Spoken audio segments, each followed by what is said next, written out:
अस्सलाम वालेकुम। आपको आज के प्रोग्राम में खुशामदीद। आज मुल्क भर में यौम तकरीम शहदाए पाकिस्तान के हवाले से तकारीब का इनेकाद किया गया। मरकजी तकरीब GHQ रावलपिंडी में हुई, जहां आर्मी चीफ ने यादगार शहदा पर हाजिरी दी।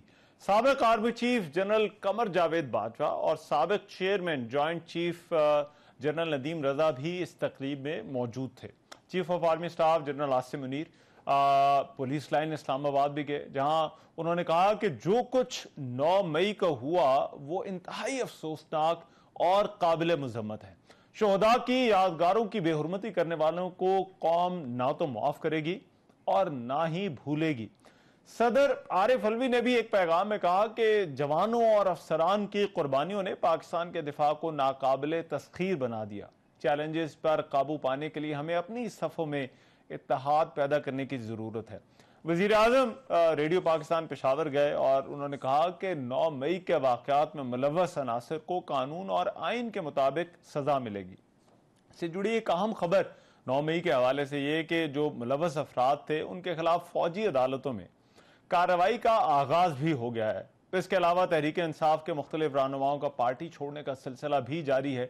इमरान खान ने एक मरतबा फिर मुज़ाकरात की पेशकश की है और अदालत ने इलेक्शन कमीशन की इंतखाबात के हवाले से नजरसानी की अपील की समाअत भी आज हुई। इन तमाम खबरों पर हम बात करेंगे, लेकिन पहले प्रोग्राम में जो है वो हमारे साथ मौजूद हैं वफाकी वज़ीर दाखिला जनाब राना सनाउल्लाह साहब। पहले कुछ सवालात है, जरा उनसे बात हो जाए। राना साहब, बहुत शुक्रिया आपके वक्त का। राना साहब, ये आज यौम तकरीम शहदाए पाकिस्तान है, दिन मनाया गया, लेकिन साथ ही साथ एक अहम डेवलपमेंट ये हुई कि फौजी अदालतों में कार्रवाई का एक तरह से आगाज हो गया है। बहुत तहफ़्फ़ुज़ात है आलमी तंजीमों के, इदारों के, लेकिन ऐसा लगता है कि हुकूमत साथ खड़ी है। तो इन तहफ़्फ़ुज़ात को आप किस तरह से देखते हैं?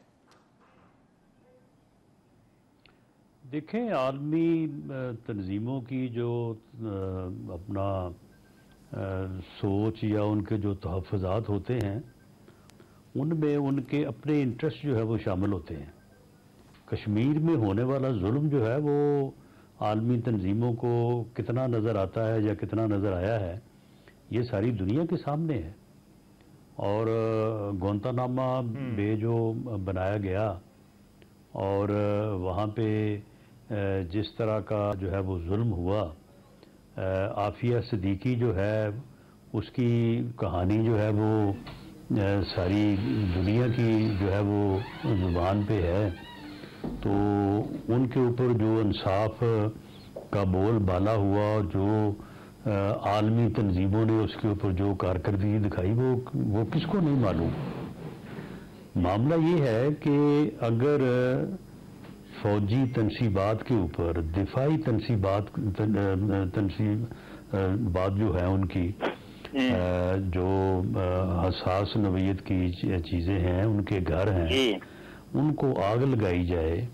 एक कौम का नेशनल प्राइड होता है, शुहदा की जो यादगारें हैं, तो उनके ऊपर जो है वो यानी घटिया जो है वो हमला किया जाए, वहाँ पे जाके डंडे बरसाए जाएं, जूते बरसाए जाएं, पूरी कौम को जो है वो दुखी किया जाए। तो ऐसे शरपसंदों के खिलाफ जो है वो फिर आर्मी एक्ट के तहत कार्रवाई नहीं होगी, तो फिर आर्मी एक्ट जो है वो किस लिए है, उसका क्या मकसद है? फिर वो एक वैलिड पीस ऑफ लेजिस्लेशन नहीं है।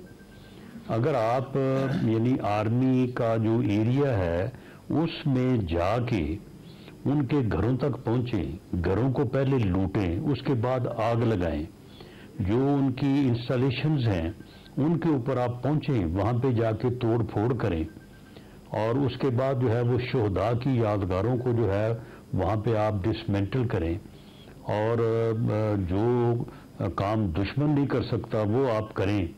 तो उसके बाद फिर आप कहें कि जी आप फिर उनका क्या ट्रैफिक मजिस्ट्रेट के अदालत में उनका केस जो है वो पेश होना चाहिए। तो ये बिल्कुल एक कौम की उमंगों और कौम के जज्बात के मुताबिक ये फैसला है और इस फैसला के ऊपर जो है वो अमल किया जा रहा है। राना साहब, लेकिन पीटीआई का सियासी मुस्तकबिल आप क्या देख रहे हैं? क्योंकि मुझे मालूम है कुछ पाबंदी के हवाले से बातें आई हैं, क्या इसको एक बाकायदा ऑप्शन के तौर पर जो है वो देखा जा रहा है? नहीं, देखें पीटीआई जो है, देखें पीटीआई जो है वो इमरान खान है। इमरान खान जो है वो पीटीआई है, और ये साबित हो गया है कि इमरान खान जो है वो एक फितना है, और उसने जो है वो जो हरकत की है, उसने पिछले 9-10 साल बिलअमूम और पिछला 1 साल जो है वो बिलखसूस उसने एक ऐसा टोला जो कि बदतमीज़ भी है, गाली गलोच ब्रिगेड भी है, और उसने उनकी एक ऐसी जहन साजी की है, उनमें इस तरह की नफरत भरी है कि उन्होंने जो है वो उसका जो मुजाहरा किया है 9 मई को, तो वो सारी कौम के सामने आ गया है। मैं या हम जो कहते थे कि ये एक फितना है, ये अगर इसका कौम ने इसका इदराक ना किया, इसकी शनाख्त ना की, तो ये मुल्क और कौम को किसी हादसे से दो चार करेगा।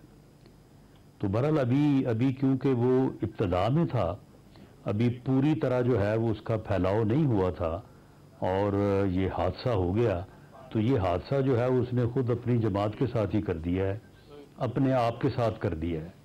तो वाक़यात तो ये बड़े अफसोसनाक हुए हैं जो भी हुए हैं, लेकिन इस लिहाज से ये खुशबख्ती है इस मुल्क और कौम की कि ये फितना जो है, इससे कि ये एक नासूर जो है वो पूरे मुल्क के वजूद में फैल जाता, तो उससे पहले ही जो है ये फट गया है, और अब इसका जो है वो पूरा शाफी इलाज जो है वो हो जाएगा। लेकिन राण साहब ये बताइएगा, अच्छा अब खान साहब ने मुज़ाकरात की भी पेशकश की है, फिर उन्होंने कहा कि वो एक कमेटी भी बना देते हैं और लोगों को भी नॉमिनेट कर देते हैं, तो हुकूमत का मुज़ाकरात करने का कोई इरादा है इमरान खान साहब से? नहीं, अब इससे मुज़ाकरात किस बात पे किए जाएं कि तुमने ये जो हरकतें की हैं इसके ऊपर तुम्हें माफ कर दिया जाए। मामला ये है कि जो इन्होंने देखें, एहतजाज होता है, सियासी वर्कर एहतजाज करते हैं, सियासी जमातें एहतजाज करती हैं। हाँ। तो यही होता है कि जी जिस सड़क के ऊपर, जिस शाहराह के ऊपर एहतजाज कर रहे हैं, वहाँ पे कोई ट्रैफिक सिग्नल जो है वो तोड़ दी, हालांकि वो भी बड़ी गलत बात है, कोई अच्छी बात तो नहीं है। कोई बस ढाए चढ़ गई तो उसके शीशे तोड़ दिए, या को वहाँ पे कोई फ्लेक्सेस मुखालफ लगी हुई हैं तो उनको तोड़ दिया। यानी ये लोगों के घरों को आग लगाना, ये कभी सुना था सियासी एहतजाज में?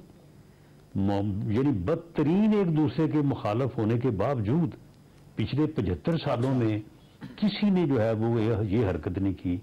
ये वाहद वो बदबख्त टोला और ये बदबख्त लीडर है कि इसने जो है ये लोगों को इस तरफ लगाया कि अपने मुखालफिन के जो है वो घरों को जला दो, अपने मुखालफिन के ऊपर आवाज़ें कसो, अपने मुखालफिन को जो है वो गालियाँ दो। यानी इसका अगर बस चलता या बस इसका चले तो ये तो इस मुल्क को, इस मुआशरे को रहने के काबिल ना छोड़े। इतना यानी ये मनफी और नेगेटिव सोच का इंसान है। तो मुज़ाकरात के ऊपर तो खैर वो यकीन ही नहीं रखता। मुज़ाकरात उसने जो है वो 3.5-4 साल हुकूमत में रहा, तो उसने तो कभी जो है वो अपने अपोजिशन के साथ जो है वो हाथ मिलाना या गुफ्तगू करना या एक कमरे में बैठना उसने गवारा नहीं किया था कभी।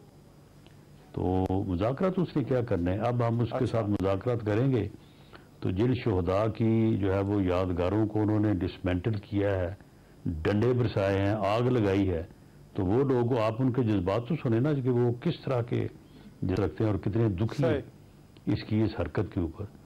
तो वो फिर उनके उस गुस्से और गजब का फिर हम शिकार होंगे कि भाई इन्होंने कल हमारे साथ ये किया और आप आज उनके साथ सियासी मुज़ाकरात करने के लिए बैठ गए। लेकिन रण साहब, इसमें अभी इस वक्त जो सूरत हाल बनी हुई है, ये गिरफ्तारियां हो रही हैं, कोई रिहा होता है उसको फिर से गिरफ्तार कर लिया जाता है। अभी परवेज इलाही के घर भी जो है वो ये सूरत हाल जो है वो बनी हुई है, प्रेस कॉन्फ्रेंस का भी जो है वो कहा जाता है। तो ये जो गिरफ्तारियां हैं, मुकदमात है, क्या ये हुकूमत की हाई हैंडेडनेस नहीं है इन मामलात को देखने के लिए? नहीं, तो ये गिरफ्तारियां दे ना, क्यों नहीं दे रहे गिरफ्तारियां? यानी ये मुकदमात जो दर्ज हुए हैं और उसके मतलब जो ये मतलूब हैं लोग, तो ये गिरफ्तारियां दें। क्यों गिरफ्तारियां ये नहीं दे रहे? और गई रही बात प्रेस कॉन्फ्रेंस की, इनको किसी ने कहा कि आप प्रेस कॉन्फ्रेंस करें? ये प्रेस कॉन्फ्रेंस तो खुद कर रहे हैं कि हमारी जान जो है वो छूट जाए। अच्छा। तो ये तो इन्होंने, यानी ये लबादा उड़ा हुआ था सियासी कारकुन का। ये सियासी कारकुन तो है ही नहीं। ये सियासी कारकुन अगर होते तो फिर कोई सियासी कारकुनों वाली बात करते ना। अब कोई कह रहा है जी मैं 8 दिन कैद तन्हाई काट के आया हूँ, मैं 12 दिन, यानी 12 दिन कैद तन्हाई वैसे जैसे 12 साल काट के आए वो, ये लाइन का। हाँ। तो राणा साहब, कोई पीटीआई में आप ग्रुप बनता हुआ देख रहे हैं? बहरहाल ग्रुप बने या दूसरी पार्टियों में जाएं, अब पीटीआई का जो प्लेटफॉर्म है वो तो इस काबिल नहीं रहा कि उस प्लेटफॉर्म की अच्छा, इस कारकर्दगी के बाद जो है वो पीटीआई के नाम पे जो है वो लोगों से जाके वोट मांगा जा सके। राइट। एक और चीज राणा साहब, आज डेवलपमेंट हुई कि तहरीक इंसाफ के दरखास्त पर सुप्रीम कोर्ट में ऑडियो लीक्स के मामले पर लार्जर बेंच बना दिया गया। अब एक तरफ आपने कमीशन का ऐलान कर रखा है, दूसरी तरफ ये लार्जर बेंच बन रहा है, तो इसका नतीजा जो है वो क्या आपको लगता है? ये ऑडियो लीक्स वाला अपने कोई मंतकी इंजाम की तरफ जो है वो मामला जाएगा? देखिए, हुकूमत के ऊपर प्रेशर था कि जी आप इन ऑडियो के मतलब बात करते हैं और आप इसके ऊपर पॉलिटिकली भी जो है वो इस चीज़ को जो है वो सामने रखते हैं। तो गवर्नमेंट का ये काम है कि इसकी इंक्वायरी कराए, इसके मतलब पता करवाए कि ये ऑडियो लीक जो है वो किस हद तक ठीक हैं। अगर ठीक है तो इनके ऊपर कार्रवाई होनी चाहिए, अगर ठीक नहीं है तो लोग जो है वो इससे बरी जुम्मा होने चाहिए। और दूसरा ये है कि ये किस तरह से बन रही हैं, कौन बना रहा है, तो ये सारी चीज़ें जो है ये फिर किसी जुडिशल कमीशन के ज़रिए सब चीज़ों का जवाब आ सकता है। तो गवर्नमेंट ने अपना फ़र्ज़ अदा कर दिया है और कमीशन बना दिया है। अब अगर जजेस चाहते हैं कि नहीं, हमारी जो है वो जो यानी शोर शराबा है किसी जगह पे सन इन लॉ का और किसी जगह पे मदर इन लॉ का और किसी जगह पे अच्छा, जो है वो बेटों का, तो किसी जगह पे जो है वो आने जाने और दोस्ती का, तो यहाँ तक सूरत हाल बिगड़ चुकी है कि 2 दिन पहले बता दिया जाता है कि क्या फैसला होगा, मनोवन फैसला भी फिर वही हो जाता है। तो अगर हमारे मुअज़्ज़ज़ जज साहबान इसी अबहाम में रहना चाहते हैं और वो ये चाहते हैं कि बस काम इसी तरह से चलता रहे, तो ठीक है, ये उनकी अपनी जो है वो अच्छा, स्वाबदी। हम तो ये चाहते हैं कि ये मामला जो है अगर सच है तो वो भी कौम को पता लगना चाहिए और उसके ऊपर भी एक्शन होना चाहिए। ठीक है। और अगर ये गलत है तो फिर हमारे मुअज़्ज़ज़ जज साहबान जो है वो सुरखरू होने चाहिए। राइट। मगर राणा साहब, हुकूमत के लिए भी बड़ा लीगल चैलेंज ये इंतखाबात पर नजरसानी की जो अपील है जिसको अदालत देख रही है, वो 14 मई वाला ऑर्डर है। ये आपको लगता है हुकूमत के लिए कोई मुश्किल पैदा हो सकती है इस मामले के अंदर, जबकि सुप्रीम कोर्ट इस मामले को देख रही है? और हुकूमती नुक्ता नजर से इस मामले की आप आउटकम क्या देख रहे हैं? देखें जी, आउटकम जो है वो कुछ यानी हकायक भी होते हैं, मारूजी हालात भी होते हैं, असरे हाज़र और असरे मौजूद के तकाजे भी होते हैं। मैं तो ये देख रहा हूँ कि ये असम्बलियाँ अपना टाइम पूरा करेंगी और अगस्त में जो गालबन 13 या 16 डेट बनती है उस दिन जो है वो केयर टेकर सेटअप आएगा और ये इलेक्शन जो है ये अक्टूबर नवंबर में बनते हैं और अपने सही वक्त पे असम्बलियाँ भी रिजॉल्व होंगी, केयर टेकर सेटअप भी आएगा और इलेक्शन भी होगा। इमरान खान ने अपने शर से, अपनी फितनागरी से और अपनी धौंस और हट धर्मी से जो मसनूई तौर पे बहरान पैदा करके कबल अज़ वक्त इलेक्शन करवाने की कोशिश की थी, वो उसकी कोशिश जो है वो नाकाम हो चुकी है और अब उसके पूरा होने के कोई चांसेस नहीं। अच्छा, मैं वेरी क्विकली राणा साहब, अक्टूबर का जिसमें आपने बात की, अक्टूबर में इंतखाबात हो जाएंगे या आपको लगता है कि मामला इससे आगे भी जा सकता है? देखें जी, मैं कोई मुस्तकबिल की प्रेडिक्शन, ना मैं खुद पीर हूँ ना मेरे पास कोई पीर नहीं है, मैं तो एक सियासी वर्कर के तौर पे आपको बता सकता हूँ, और एक सियासी सोच के मुताबिक मैं समझता हूँ कि असम्बलियाँ जो हैं वो अपना वक्त पूरे होने के बाद डिज़ोल्व होनी चाहिए, और केयर टेकर सेटअप को जो है वो बाद में पूरे मुल्क में एक ही दिन तमाम सूबाई और कौमी असम्बलियों के इलेक्शन जो है करवाने चाहिए। राइट, कोई कौमी हुकूमत जैसी ऑप्शन तो नहीं है हुकूमत के सामने? नहीं, कौमी हुकूमत जो है वो आइन में तो उसकी कोई गुंजाइश ही नहीं है। कौमी हुकूमत कहाँ से आ जाएगी? अच्छा, ठीक, बहुत शुक्रिया। राना सनाउल्लाह हमारे साथ मौजूद है, वफाक के वजीर दाखिला।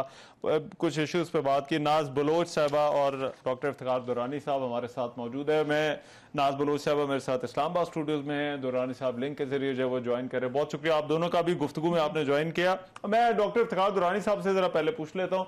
इफ्तिखार दुरानी साहब, ये क्योंकि आज फौजी अदालतों वाला मामला बाकायदा कार्रवाई का आगाज भी हो गया, आपने क्यों इस कार्रवाई को और इस तरह से कार्रवाई करने को चैलेंज कर दिया है? बिस्मिल्लाहिर्रहमानिर्रहीम।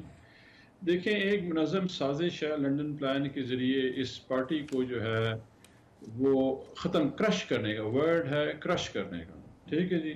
और जो इन्होंने स्ट्रेटजी अपनाई है इस वक्त वो है डीफेम, यानी कि बदनाम काम करें, पैरालाइज यानी कि बेकार मफलूज करें और डिसमेंटल कर दें, इसको तोड़ दें। ये स्ट्रेटजी है हुकूमत पाकिस्तान की। उसमें जो है इन्होंने हमारे हज़ारों वर्कर्स जो हैं वो पकड़ लिए हैं। इन्होंने इस मुल्क में जो है बदतरीन जो है वो ह्यूमन राइट वायलेशन इन्होंने की है। ये 13 माह से चल रहा था। मैं राना साहब को सुन रहा था 25 मई को भी इन्होंने हमारे साथ यही किया, ये जुल्म तशद्दुद किया हमारे साथ। इसी तरह ये काम भी जो अभी हुआ है ये एक मुनज़्ज़म साजिश के ज़रिए, और इसमें राना साहब और इनके वज़ीर आज़म और इनके जो केयर टेकर चीफ मिनिस्टर और इंफॉर्मेशन मिनिस्टर IG पंजाब, ये सब मुलविस हैं इसमें।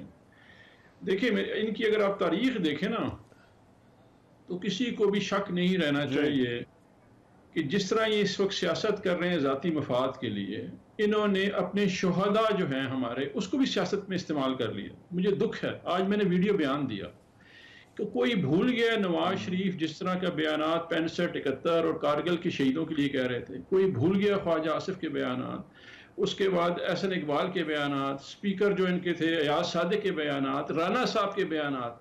लेकिन आज ये इतने मासूम होके खड़े हुए हैं अफवाज पाकिस्तान के खिलाफ, जितनी हर्जा सराई नवाज शरीफ और उसकी बीवी बेटी ने की हुई है और इस पार्टी ने की हुई है। ये लोग थे जो कि मोदी को मिले हैं। बरका दत्त की किताब में इन लोगों ने मोदी से मदद मांगी है फौज के खिलाफ, जो डॉन लीग है। अच्छा, दूसरी पार्टी जो इनकी है पीपल्स पार्टी वाले, वो जो है मेमो गेट में फौज के खिलाफ कह रहे हैं। अच्छा, अब ये सारे बड़े मासूम हो गए हैं क्योंकि हमें कुट पड़ गई है। ये लोग मासूम होकर खड़े हो गए वहां पे और ने कहा ये PTI ये इन्होंने किया क्योंकि ये साजिश में मुलविस हैं। ये एक आज़ादाना इंक्वायरी जब भी हुई ना रहमान भाई, मैं आपको लिख के देने के लिए तैयार हूँ। इनके खुरे जो है इनके घरों से मिलेंगे, क्योंकि राना साहब के घर के सामने इनसे बड़ा प्रोटेस्ट था, एक पता नहीं टूटा, इन्होंने 7 बंदे भी जख्मी किए। आया ऐसे कौन सा तरीका कार था लोग गए और कोर कमांडर साहब का घर जला दिए, जो कि वो अपना अथर काजमी और मुबशर के तो जो वर्कर्स के एतराफ आ रहे हैं, वर्कर्स की शनाख्त हो रही है, उनके अपने बयानात आ रहे हैं, जरा ये फिर क्यों आ रहे हैं, ये जरा मैं इस पर पूछूंगा। लेकिन पहले जरा नाज बलोच साहबा से भी मैं ये फौजी अदालतों वाला इशू जो है वो डिस्कस कर लूं। यही रास्ता आपको लगता है रह गया है इन जो प्रोटेस्टर्स से, रॉयटर्स से 9 मई के वाकयात के, उनके ट्रायल का? देखें, जो अफसोसनाक आपने देखा मनाजिर, आपने भी देखे और पूरी कौम ने देखे, दिलखराश मनाजिर। इससे पहले तारीख नहीं मिलती कि पाकिस्तान में कभी आमरीत के दौर में भी कभी किसी ने इस किस्म की जो है शरारत की हो या तशद्दुद किया हो या इंतशार फैलाया हो। शरारत तो छोटा सा अल्फाज है, इंतशार फैलाया हो या फितना किया हो बल्कि फसाद किया हो। ये तमाम जो एक फैशिस्ट सोच है उसकी अक्कासी जो है वो PTI करती रही है through out the period of time. यहाँ तक कि इन्होंने फैशिज्म को एक फैशन सिंबल बना दिया। मतलब इनको लगता था कि बड़ा कूल होगा कि हम इकट्ठा झत्ता करके जाएंगे और कोर कमांडर के घर के बाहर अटैक करेंगे और वीडियोस बनाएंगे और ये बड़ा कोई ट्रेंड चलेगा सोशल मीडिया पे कि कि जैसे बड़ा कोई काम इन्होंने कर लिया। इनको इस बात का एहसास नहीं था कि जो अफवाज पाकिस्तान, जो हमारे शोहदा की कुर्बानियां हैं, उनकी फैमिलीज को कितना दुख पहुंचेगा इन तमाम चीजों से। ये वो सिंबॉलिक चीजें होती हैं, ये जो रिस्पेक्ट आप शो करते हैं, जो ऑनर आप। ब्रेक के बाद प्रोग्राम में एक मरतबा फिर से खुशामदीद। ब्रेक में जो है वो प्रेस कॉन्फ्रेंस भी देखी, तहरीक इंसाफ के रहनुमाओं के छोड़ने का सिलसिला भी जो है वो चल रहा है।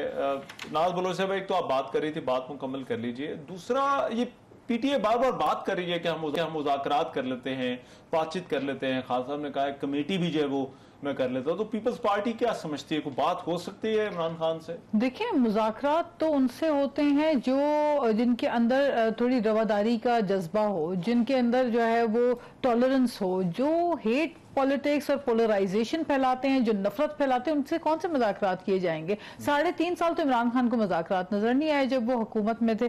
और अभी बात कर रहे थे इफ्तिखार दुरानी साहब, बहुत सारी चीजें गिनवा रहे थे। मैं अपने भाई को बता दूं, इफ्तिखार दुरानी साहब वैसे तो माशाल्लाह 92 के वर्ल्ड कप का रिकॉर्ड तो तोड़ दिया आप लोगों ने। जिस तरह दे दनादन विकेटें आप लोगों की गिर रही हैं, हर 5 मिनट बाद एक नई विकेट गिर जाती है। वैसे अब 3 लोग ही PTI, 3 लोग ही बच गए हैं, ऐसी कोई गिने गिने जो। तो PTI, एक आप बच गए हैं, एक मेरे ख्याल इमरान खान है, और एक आध कोई और बच गया होगा। क्योंकि जिनमें एहसास है, जिन लोगों ने इस चीज का अंदाजा किया, जिनको देखिए वतन अजीज से बढ़ के कोई चीज नहीं होती। रेड लाइन जो है ना, वो आपकी वतन अजीज होती है। रेड लाइन आपकी रियासत पाकिस्तान है, रेड लाइन हमारी अफवाज पाकिस्तान है, रेड लाइन ये कौम, ये मुल्क है। रेड लाइन इमरान खान नहीं है, ना हो सकता है कभी रेड लाइन इमरान खान, जिसने नफरत के बीज बोए, जिसने लोगों के दिलों में जो है वो तशद्दुद पैदा किया। और दूसरी बात आप ये देखिए, क्या ये वही इमरान खान नहीं थे जिन्होंने कहा कि मोदी आएगा तो मोदी के आने से, मोदी के जीतने से कश्मीर के मसले का हल होगा? ये इमरान खान ने कहा था ना, ये किसी और ने कहा था। फिर उसके बाद अमेरिकी साजिश का रोना रोना, अमेरिकी साजिश। फिर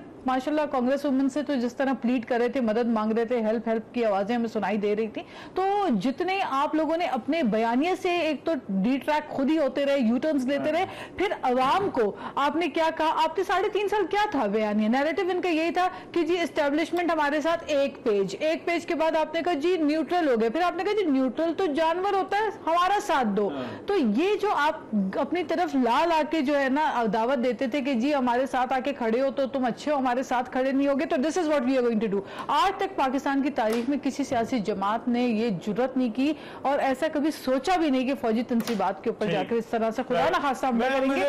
आज यौम तकरीम शोहदाए पाकिस्तान है और हम खराज तहसीन पेश करते हैं अपनी तमाम उन जवानों को जिन्होंने मुल्क की और सरजमीन की खातिर जो है अपनी जान कुर्बानी दे। उन माओं को सलाम पेश करते हैं जिनके जवानों ने बॉर्डर्स पे जाके अपने जवानों की अपने नौजवान भेजे। लेकिन आपने क्या किया? आपने ये किया कि आपने अपनी पार्टी के प्लेटफॉर्म के नीचे उसी फौज की वर्दी को जो है लहरा के जो है गलत नारे लगाए। गलत नारे कैसे? आपने बना दिया कि ये बड़ा कोई फैशन है कि जी कोर कमांडर के घर के अंदर घुस जाएंगे, 2-4 वीडियोस बना देंगे, उसे सोशल मीडिया। नो, ये राइट आपको किसी ने नहीं दिया। दो चीजें हैं मेरा ख्याल है इंपॉर्टेंट बातें हैं तहरीक इंसाफ के पर्सपेक्टिव से। एक तो मुज़ाकरात वाली बात, क्योंकि जब वो नून लीग के सीनियर रहनुमाओं से पूछा जाता है वो ये कि ट्रस्ट फैक्टर बड़ा जरूरी है मुज़ाकरात के अंदर, और अभी उनको लगता है कि खान साहब की पोजीशंस को देखते हुए ये ट्रस्ट फैक्टर मुज़ाकरात के लिए मौजूद नहीं होगा। एक नंबर 1। नंबर 2, ये जो रहनुमा छोड़ रहे हैं ये वो लोग नहीं है, इनमें वो लोग भी कुछ हैं, नाम है, लेकिन असद उमर साहब, मलिका बुखारी, शीरी मजारी, ये वो लोग हैं जो नजरियाती पीटीआई, जिनको बड़ा कोर ग्रुप आपका जो है वो ये पीटीआई का है, और ये लोग, इनकी सियासत भी पीटीआई से शुरू हुई। तो इनका जाना ये पार्टी के लिए कितना डैमेजिंग है या कितना पार्टी पर असरअंदाज हो सकता है? रहमान भाई, इस वक्त अलमिया पाकिस्तान में ये है कि जो लोग अपने आप को जमहूरी पसंद कह रहे हैं वो आमरीत से बदतरीन शक्ल दिखा रहे हैं इस वक्त। मैं तो हैरान ये हूँ कि इस्लामी जमहूरिया पाकिस्तान, जिसमें इस्लामी आइडियालॉजिकल काउंसिल है और बड़े उलमाए कराम हैं, किसी ने जो हमारी ख़वातीन के साथ ज़्यादती हुई है, किसी ने एक लफ्ज़ नहीं बोला। और इस्लाम जो है हुकूक का मज़हब है, कैदियों के हकूक़ हैं, बच्चों के हकूक़ हैं, प्रिंसिपल ऑफ वॉर है, ये सब इस्लाम लेके आया। लेकिन इस वक्त बदतरीन फसाइयत है, इन लोगों की फैमिलीज़ को टॉर्चर किया गया है, उनको ब्लैकमेल किया गया, और वो टीवी पे आ कहते हैं जी हमारे साथ तो कुछ नहीं हुआ, हम पार्टी छोड़ के जा रहे हैं और सियासत भी छोड़ रहे हैं।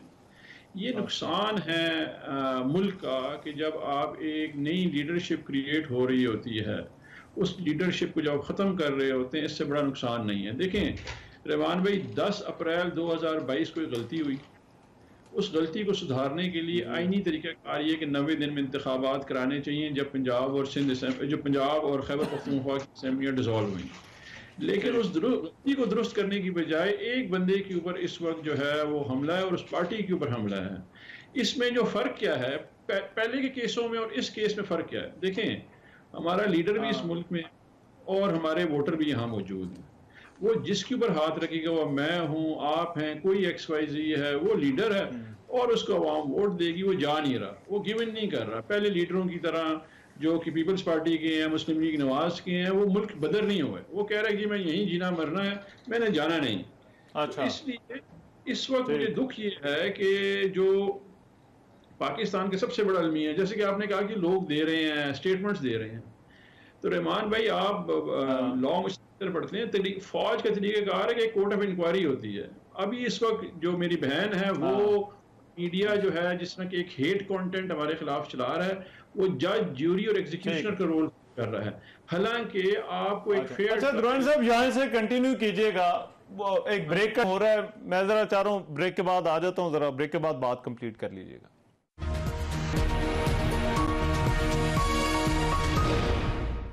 Welcome back after the break. जरा बहस को समेटते हैं। जी दुरानी साहब, आप बात कर रहे थे पार्टी छोड़ने वालों के हवाले से, और दूसरा ये मुज़ाकरात वाली ऑप्शन क्या है? क्यों PTI बार बार जो है वो कह रही है कि आए हमसे जो है वो बात कर लें? देखिए, काफ़ी सारे तासर क्रिएट किए जा रहे हैं बाय द मीडिया कैंपेन, क्योंकि मीडिया से हमें रुका हुआ है। हम बस टॉक शो में चंद लोग हैं जो हम आ जाते हैं। हमारे काफ़ी सारे लीडर जेल में भी हैं और बड़े मजबूत हैं, जिसमें अली जैदी है, जो हमारा गवर्नर्स हैं, इमरान इस्माइल हो गया, ये पंजाब के जो हमारे गवर्नर थे उमर चीमा हो गया, यास्मीन राशिद होगी, काफ़ी सारे लोग हैं जो गुजार भी रहे हैं। मुझे दुख ये है रहमान भाई, इस मुल्क में आइन टूट गया है, इंसानी हुकूक पामाल हो गए, आपकी तमाम जो बुनियादी हुकूक हैं वो सल्ब हो गए हैं, लेकिन कोई गुफ्तगू नहीं कर रहा। आपकी इकानमी डूब गई है, श्रिंक होगी, $110 बिलियन पे श्रिंक हुई है इकानमी आपकी, कोई गुफ्तगू नहीं कर रहा। गरीब पे 117 मिलियन बैग चोरी हो गए पंजाब में, कोई बात नहीं कर रहा। हम इसलिए करते हैं कि हम एक डेमोक्रेटिक पार्टी हैं, हम बिलीव करते हैं कि गुफ्तगू करनी चाहिए, इसलिए कि आइन टूट चुका है। आइन जब टूट चुका है तो आप एक बड़े अपने ज़ाती जो है वो जो सोच है, जो इसकी ज़ाती मफाद के लिए सियासत कर रहे हैं, उससे बढ़कर मुल्क का सोचना होता है। और हम मुल्क का सोच रहे हैं बावजूद इसके कि हम बदतरीन तशद्दुद इस वक्त हमारे पर किया हुआ है। इस वक्त हेट कंटेंट हमारी पार्टी के खिलाफ हुकूमत पाकिस्तान जनरेट कर रही है, जो इश्तिहारात के सूरत में दे रही है, और वो हेट कंटेंट दुनिया में जा रहा है। और आपको एमएसटी कह रही है, तमाम ह्यूमन राइट ऑर्गेनाइजेशनें बोल रही हैं, जून की रिंग के कान पे आपका EU स्टेटस जा रहा है ह्यूमन राइट वायलेशन के ऊपर, लेकिन कोई बात नहीं कर रहा। सिर्फ बात ये की जा रही है कि जा कौन रहा है पार्टी में और टूट रही। ये इंतहा है कि चले मैं जरा नाज बलोच साहब से पूछ लूं। नाज बलोच साहब, क्या मुस्तकबिल है PTI का? देखिए, ये जो लोग गिरफ्तार हो रहे हैं, ये वो तमाम लोग हैं, या तो वो प्रोटेस्ट में बिलवास्ता या बिलावास्ता एडर्स और एवेटर्स के तौर पे वहां पे मौजूद थे, या जिन्होंने प्रोवोक किया, जिन्होंने इंसाइट किया, वो उसी जगह पे मौजूद थे, जिनकी ऑडियोज और वीडियोज मौजूद हैं, जिनके सबूत और शवाहिद हैं। क्यों इफ्तिखार दुरानी साहब अभी तक आराम से बैठे हुए हैं? नहीं होंगे ये वहां पे, इन्होंने नहीं किया होगा कोई दंगा फसाद, इन्होंने हो सकता है इश्तियाल अंगेजी, जिन लोगों ने खड़े होकर वहां पे कानून की धज्जियां बिखेरने की कोशिश की, जलाओ घिराव किया, फौजी तंसीबात पे हमले किए, तो डेफिनेटली उन पे तो कानून हरकत में आएगी। आपने 2 साल ह्यूमन राइट्स की वायलेशन की, 3.5 साल हुकूमत में थे, पूरी ऑपोजिशन को आपने जेलों में डाला, खुर्शीद शाह को 2 साल आपने जेल में डाला, जरदारी साहब को, फरियाल तालपुर को, मरियम नवाज को, इसके अलावा पूरी ऑपोजिशन फ्रंट बेंच जेलों पे थी। शहबाज शरीफ साहब को आपने जेलों में डाला, बख्तर बंदों में डाल के आप जो है वो मीडिया ट्रायल आप कर रहे थे।